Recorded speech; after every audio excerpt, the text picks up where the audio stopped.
A few blocks from WhatsApp's office, a man leans against the wall of a welfare building. Decades earlier, his family stood in that line for food stamps. This time, he is not here to ask for help. He is here to sign the paperwork for one of the biggest deals in tech history.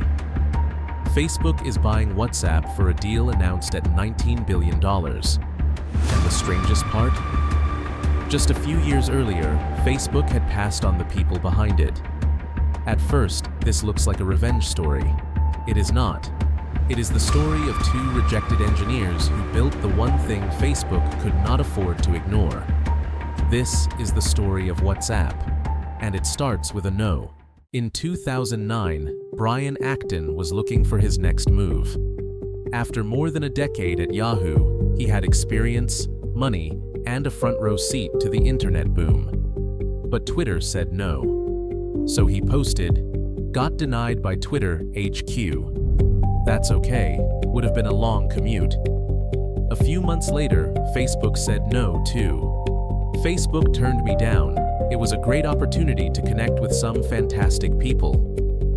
At the time, those tweets looked ordinary. In hindsight, they read like the opening scene of a $19 billion mistake. Because if Twitter or Facebook had said yes, WhatsApp almost certainly never gets built. And 5 years later, Facebook never has to pay billions for the future it failed to hire. But WhatsApp was not just Brian Acton's story. It was also Jan Koum's. Koum's story starts in a village outside Kyiv, Ukraine, in a house with no hot water. At 16, he moved to Mountain View, California, with his mother. They relied on welfare and food stamps. His mother cleaned houses. Jan swept floors at a grocery store. He taught himself networking from secondhand manuals. But the detail that shaped him most was privacy. Koum grew up in a place where people were careful about what they said, who might be listening, and what information could later be used against them. So for him, privacy was not a slogan. It was personal. Years later, he would build a communications app in an internet economy obsessed with tracking and advertising. Most founders wanted attention. Koum wanted distance. That belief became the soul of WhatsApp. And eventually, the contradiction Facebook had to buy. By his 20s, Koum was an infrastructure engineer at Yahoo. That is where he met Brian Acton. They were not the usual startup stereotype. They were older, technical, and skeptical, and they had watched Yahoo lose its edge as ads and attention shaped more of the product. By 2007, after about a decade each, they left. They traveled, thought about what came next, and looked for work. But Twitter and Facebook did not open the door. So instead of joining someone else's future, they built their own, and almost killed it before it became anything. The original idea was not, let's build a messaging empire. It was much smaller. Koum bought an iPhone and noticed something about the App Store. Small teams could now build software that lived directly in people's pockets. His idea was simple. What if your contact list could show your status? Busy. At the gym. Battery low. Can't talk. Available.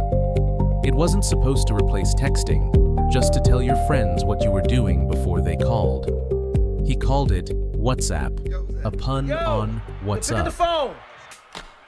Hello? What's that? On February 24th, 2009, his own birthday, he incorporated the company. And I actually just think that by itself it's worth more than $19 billion. But the first version barely worked. It crashed constantly. Almost nobody stayed. Koum was not thinking about becoming a billionaire. He was thinking about quitting. For a moment, WhatsApp was just another failed app in the App Store. A clever idea, a tiny team, a product nobody seemed to need. The app Facebook would one day pay $19 billion for almost disappeared before Facebook ever knew it existed. Then, Apple changed one small thing: push notifications. Push notifications meant an app could send a small alert even when you were not using it. Acton convinced Koum to add a notification when a friend changed their status. Suddenly, People used those pings in a way the founders hadn't expected. Someone changed their status, a friend got notified, and they responded. The status app had accidentally revealed the real product hiding underneath it. People didn't just want to know whether their friends were busy. They wanted to talk, quickly, privately, without friction. So Koum rebuilt WhatsApp around messaging, and the timing was perfect. Around the world, SMS was still expensive. International texting was annoying. Families spread across countries had to think about costs every time they communicated. WhatsApp removed that pain. No usernames, no complicated friend graph, no public profile, just your phone number and the contacts already in your pocket.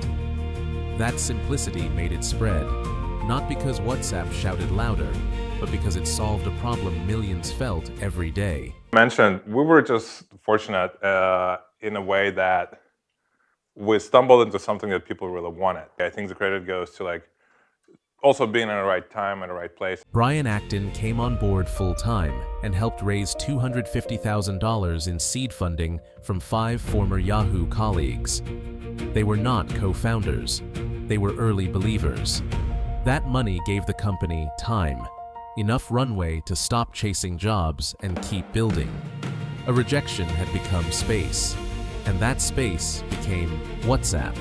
Here's the part most retellings skip past too fast. WhatsApp wasn't just an app that grew. It was almost a protest. Koum and Acton had spent years inside ad-driven internet companies, watching products get heavier, noisier, and more desperate for attention.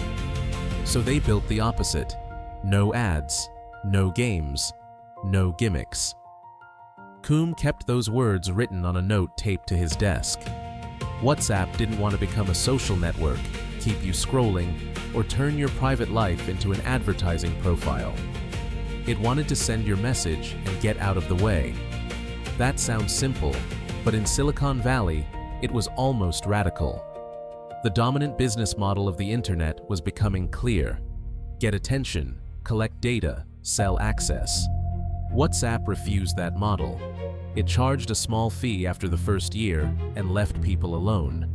That made it clean, useful, and dangerous. Because WhatsApp was proving something Facebook didn't want to hear.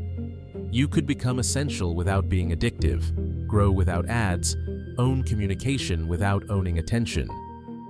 Facebook's machine was built around attention. WhatsApp was proving that the most valuable app might be the one that asked for the least of it. That made WhatsApp hard to copy, and even harder to ignore. Most startups grow loud. Loud money, loud press, loud ads, huge teams before the product proves itself. WhatsApp did almost none of that.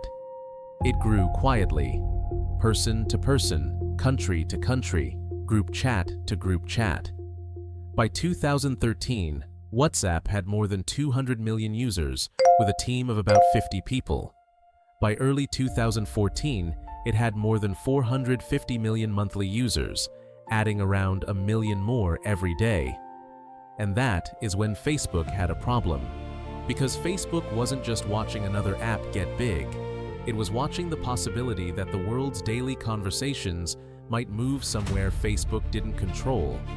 And if that happened, Facebook wouldn't just lose a messaging app, it could lose the future of social networking.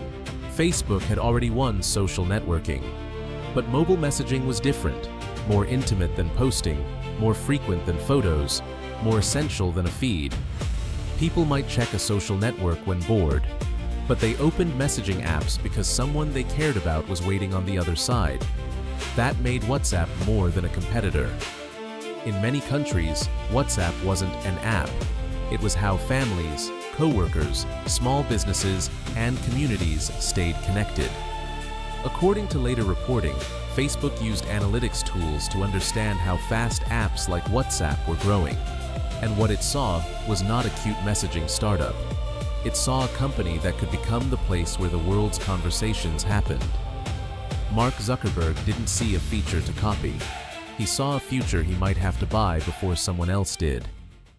When people think that there's more competition on mobile, there's more great apps, people spend on desktop 1 in 7 minutes with Facebook of kind of all their time on the web. And on mobile, it's more. It's 1 in 5. That is the real twist. Facebook had rejected the people, but it could not reject what they built. In February 2014, Facebook announced a deal to acquire WhatsApp.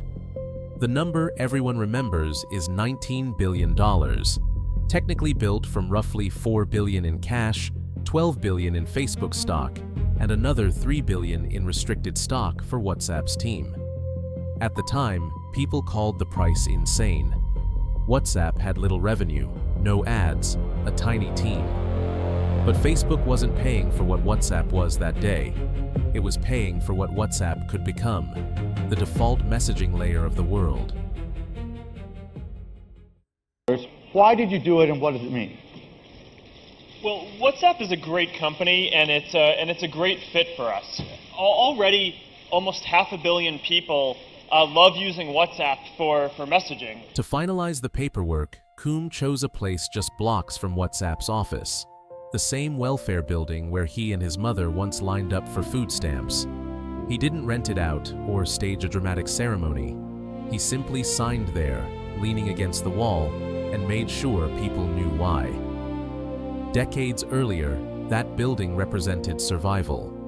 Now it represented the most expensive yes in Silicon Valley history. That is not revenge. That is leverage. 2 rejections. 1 broken status app. 5 early believers. Years of staying quiet while everyone else got loud. And an ending so perfect you'd reject it if it were fiction. But the most interesting twist happens after the money. WhatsApp was born from a belief that communication should be simple, private, and free from advertising pressure. Then it was sold to Facebook, one of the most powerful advertising companies in the world. For Brian Acton, that tension didn't disappear.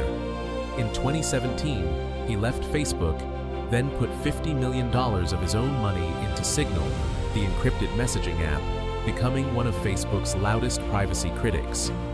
The man Facebook once rejected, then paid billions, walked away on principle. I think the lessons that we learned at WhatsApp are pretty straightforward. That you cannot take an America first approach. You have to take a global first approach in building product. So maybe this was never a revenge story.